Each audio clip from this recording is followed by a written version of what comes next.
Pone Vaitkau ir tada ponas Zuokas. Aš dėl termino atgrasimas, kaip Šimonytė sakė, pagerėjo dabar, sustiprėjo atgrasimas. Šitas frazė sako, kad jūs žinote Rusijos vadovų poziciją.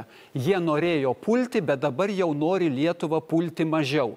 Arba sakote savo nuomonę, savo vaizduotę, savo kliedesius, kad atgrasimas pagerėjo. Aš priminsiu Pavilioniui, kuris čia sėdi, kaip jisai sakė, vakare 10 valandą tiesioginiai transliacijoje, kad Rusija ruošia prie Vilniaus karinę invaziją į Lietuvą. Ir čia pat ir toj pat greitai gali tai įvykti. Čia buvo prieš 5 ar 6 metus jūsų šitas pasisakymas, kai jūs buvote ambasadorius.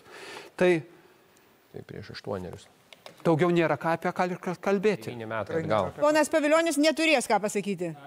Tiesą pasakius, Rusija užpuolė Ukrainą, jeigu jūs to nepastebėjot. Tai Lietuva užpuolė prie Vilniaus, supratau. Lenkijoje tiek